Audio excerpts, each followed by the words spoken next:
This is United Network News with Sunny Galt, Calen, Kimberly Gogan, and our field messengers from around the world.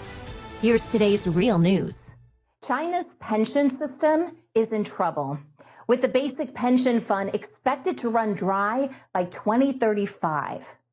If the government can't provide even the most basic Social Security, it could shake public confidence in the Communist Party and its promises to the people. The stakes are huge. Millions of Chinese workers are wondering if they'll ever see a return on the money they've paid in. And that uncertainty could have serious consequences for the country's stability. As with many aspects of China, the scale of its pension system is staggering. The country operates the world's largest Social Security system, divided into three pillars. The first and largest is the Basic Pension Fund, which relies on current workers' contributions to pay retirees. The second is the Voluntary Corporate Pension, similar to a 401k in the United States, but it only covers a small fraction of workers. The third is a Voluntary Individual Pension, introduced in 2022, allowing people to invest in retirement savings, but adoption has been slow. All three pillars of China's pension system are underfunded. According to the Chinese Academy of Social Sciences, savings in the Basic Pension Fund will peak at 7 trillion yuan in 2027 before rapidly depleting. By 2035, the system is expected to be unsustainable, even if the government intervenes. With all of this gloom and doom, it's no wonder why so many young people in China are no longer contributing to the pension system. Some are opting out of voluntary programs, and others simply can't make their mandatory payments anymore. In June of 2024, the unemployment rate for urban 16 to 24-year-olds hit 21.3%, the highest it's been since records started in 2018. That's according to the National Bureau of Statistics. If you're already struggling to pay rent after losing your job, would things like buying a house or saving for retirement even be on your radar? This is Humphrey, a 24-year-old tango instructor. And this is Calen Chang, a 22-year-old social media content creator. They may not know it, but they're both at the center of the next crisis looming over China. 就你连工作都没有找到，那你每个月还要固定去支出养老金的话，那你的钱从哪里来呢？ Gao and Humphrey are among the estimated tens of millions of mostly young workers who have suspended their contributions to China's pension system. In about 10 years, Chinese pension fund is not going to have enough money to support China's retirees. A big reason behind this crisis is China's shrinking population.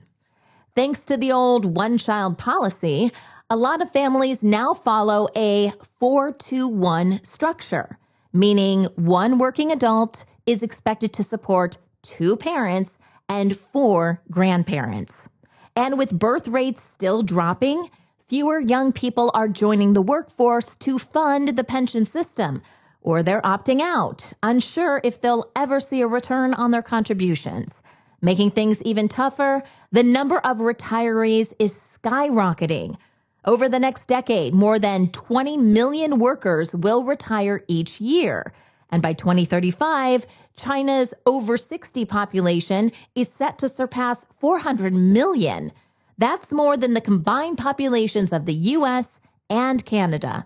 With fewer young workers paying in, the pension system is headed for a serious financial crunch. At 71, Wang Zhanglin should be enjoying his retirement. Instead, he's out working the fields in northern China's harsh winter. Wang works 10 hours a day, sometimes farming, sometimes doing odd jobs, all just to survive. But Wang is far from the only pensioner struggling here, and his wife says the couple are lucky. 我们农村嘛，就说实在的，就是一个人是3亩来地儿，3亩来地儿呢，你那个有条件你可以能种，你没条件你可以包给别人，就我们这村子的，完了人家就种了，就给你点钱。This is Heilongjiang Province in China's far northeast. The flight of heavy industry after market reforms in the 1980s has hollowed out the area's population. A quarter of adult residents are now over 60, and young people who've stayed are often dependent on their aging parents. China's one-child policy may be history, but in this region, financial pressures mean some adults, like this man, aren't having children at all. 就是东北有一个趋势，就是也有一个恶俗吧，就是父母补贴孩子。假如说我现在结婚了，我生了一个孩子，这个孩子可能我付出的精力是50%，但是我父母的付出的精力是80%，金钱也是。The Chinese government is trying to tackle the crisis. Back in 2016, it scrapped the one-child policy and has since rolled out measures to boost birth rates.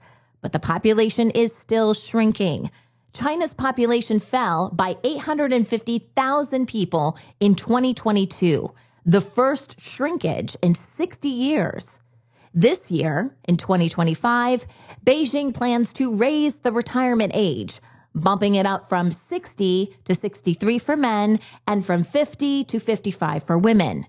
But this move hasn't exactly been well received, especially by younger workers who feel like they're being asked to work longer without any real guarantee of future benefits. China has one of the world's lowest retirement ages, but that's about to change. The country's approved a plan to gradually raise the bar for the first time in more than 40 years. The retirement age for men will increase from 60 to 63, while women's will rise from 50 to 55 for most workers and 58 for those in management positions, state media reports. Earlier discussions of the plan triggered an outpouring of anger on social media, where many complained about a sluggish job market.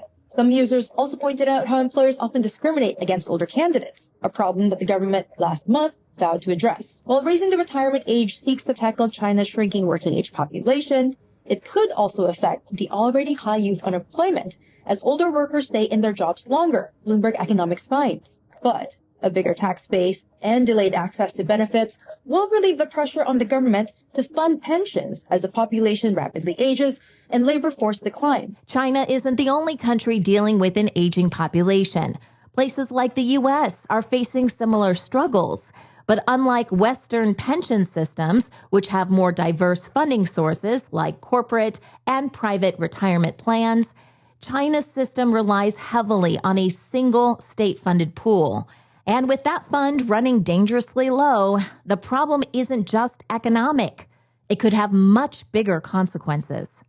The Chinese government is trying to keep this crisis from spiraling out of control. But whether its efforts will actually work, still up in the air. With fewer workers, an aging population, and younger generations losing faith in the system, the pension crisis is like a ticking time bomb. If Beijing can't find a fix in time, the fallout could shake not just the economy, but the country's social stability as well. Starting on January 7th, wildfires swept through Southern California. UNN Field Messenger Verhagen shares his experience of the fire.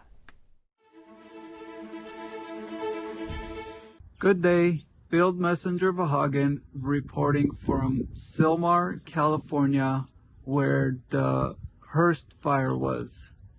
As you could see, there are burnt marks of where the fires were. Right now, this fire is fully contained. So far, this is the only burnt marks that I can see, but I will keep looking for more. Just wanted to show you guys kind of where the fire was. Last Tuesday, January the 7th, was the first day of the fires. Wind speeds were reportedly as strong as 100 or 161 kilometers per hour. I live 10 miles or 16 kilometers away from the Hearst fire. The smoke outside my house you are looking at was captured from last Wednesday, January the 8th, the same time that residents were asked to evacuate their homes in Sylmar, California. Raging behind this mountain is the Palisades fire that I captured last Friday, January the 10th, while driving back from work in Northridge. My brother is a Los Angeles City fire captain. He worked this fire for 4 days. During that time, he said they only lost 4 homes. I was able to speak with the resident of the house that I was filming behind. He said they were asked to evacuate last Wednesday, only for about 4 days. And luckily, there was no property damage. There was no loss of life. This is the only burn area that I saw, because most of the fire was in the brush area. I did see electric employees from Edison company here. Maybe they're repairing things that might have burnt down. I can definitely smell the burnt still in the air, but this area was not hit that bad and it is fully contained. So I just wanted to come out and see for myself and give you guys an update. Thank you for watching. Have you ever heard of the 340B program? It's a federal program in the United States that requires drug companies to offer discounts on outpatient medications to hospitals and clinics serving low-income and uninsured patients. On the surface, it sounds like a fantastic program. However, it seems there is little oversight on whether the money truly benefits those in need. A New York Times investigation has exposed how the 3040B program, meant to help patients, is being exploited for profit by hospitals and corporations. Hospitals are using the program to buy medicines at steep discounts and then charging patients and insurers massive markups. For example, a cancer patient in New Mexico was billed $22,700 for a drug the hospital purchased for just $2,700 and later sent to collections for an additional $2,500. Instead of helping patients, 340B is lining the pockets of hospitals and middlemen, with drug sales jumping from $12 billion a decade ago to $66 billion in 2023. That's according to the Health Resources and Services Administration. This growth has sparked pushback from drug makers, employers, and insurers who argue the program contributes to rising healthcare costs. The New York Times investigation shows just how messy the 340B program really is. There's barely any transparency, and there aren't enough rules to make sure patients actually benefit. Most patients don't even know they're part of the program, while hospitals can profit from their prescriptions without much oversight. The 340B program has been around since 1992, and it was put into place to make sure that people can afford drugs they need for their serious conditions.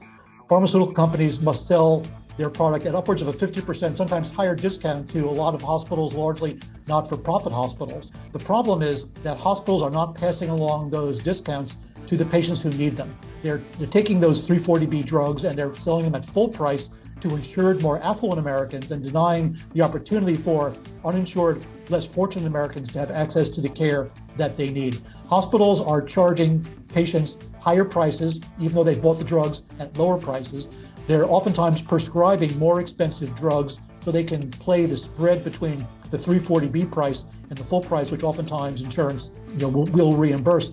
And a government accounting office study recently showed that as this program gets increasingly warped, more patients who have insurance are being charged more, and patients without insurance are having no access to these products whatsoever. So moving from a program that was designed to make sure that more patients who without insurance have access to these drugs, it's moved to become a profit center for hospitals. A lesser-known player in the 340B program is Apexis, a for-profit company making significant profits from its role. Here's how it works. The 340B program requires something called a prime vendor program to help covered entities like health centers and hospitals secure better drug distribution contracts and other services. Since 2004, Apexis has been the federal 340B prime vendor, selected by the Health Resources and Services Administration's Office of Pharmacy Affairs. The goal was for Apexis to negotiate better drug prices for these organizations. But in time, the company has found ways to profit from almost every drug sold through the program. The New York Times investigation shows Apexis has been working behind the scenes to boost the program based on interviews with current and former employees, as well as internal emails, reports, and other documents. Apexis, however, denies any wrongdoing and says it's completely transparent with the Department of Health and Human Services. Meanwhile, the Health Resources and Services Administration, which oversees the program, says it hasn't found any evidence of a contract violation and meets regularly with Apexis to handle any potential issues. Apexis earns fees on nearly every transaction and works closely with hospitals to maximize their revenue. They offer guidance on purchasing strategies, train providers on how to boost profits, and even help interpret program rules to increase claims for medications and patients. It's a lucrative operation, and Apexis's role behind the scenes has raised questions about its influence. The 340B drug discount program. It's a great idea and a noble name, but the reality is far darker. Thanks to hospitals that take advantage of the program, our nation's cancer care system is shrinking, and we're all paying a lot more for it. Under the 340B program, the government requires drug makers to give clinics or hospitals that are supposed to care for high numbers of uninsured, poor, or vulnerable patients upwards of 50% discounts on the drugs they buy for these patients. But many hospitals have realized they can make a lot of money buying deeply discounted 340B drugs and selling them at full price. Today, this once small program has grown enormously to include nearly half of the hospitals in the United States, even though most of them provide little charity care. Abuses in the 340B program have left Americans with fewer choices and less access to affordable, local cancer care. It is costing patients and taxpayers billions of dollars as drug prices rise to cover 340B discounts, and cancer care that was once delivered in a doctor's office is now delivered in the much more expensive hospital setting. Realizing they could make huge profits buying expensive drugs at a discount and selling them at full price, hospitals have been buying up or forcing local, independent community cancer clinics out of business. Hospitals abusing the 340B program are causing our nation's cancer care system to shrink, reducing your choice of doctors, and costing us all a lot more for cancer care. The 340B program has been under fire from Congress, drug makers, and employers for allegedly driving up healthcare costs. But surprisingly, Apexis, the organization that manages the program, has largely flown under the radar. Navigating the 340B program can feel overwhelming with so many players involved, from manufacturers and distributors to Medicaid and safety net providers. In a system as complicated as healthcare, greater transparency and stricter rules are needed to ensure the program truly benefits those it was meant to serve. In Yongala, Queensland, a planned hydroelectric project is causing debate and environmental worries. UNN Field Messenger Louise highlights these concerns. I'm Louise, Field Messenger for United Network News, reporting from Yongala, Queensland, Australia. Today was to shed light on the world's largest hydroelectricity project proposed for this area, referred to as the Pioneer Burdekin Hydroelectricity Storage Dams. Yongala National Park, at the head of the Pioneer Valley, is known for rainforest-clad mountains, bushwalking, and unique flora and fauna. Over 1,000 platypus live in the pristine waters, which flow within a 60 square kilometre range right out to the Great Barrier Reef. This is the Pioneer Valley. They have big plans to flood it with water, and all this beautiful farmland will be to waste for a proposed hydroelectric scheme. This will all be under 63 metres of water should this project proceed. If the project, pumped hydro project, goes ahead, that means that there is an extreme danger to everything from here and down the valley, down to the Great Barrier Reef to be destroyed. Now, these swift, short rivers all up and down the Queensland coast are all interconnected one way or another.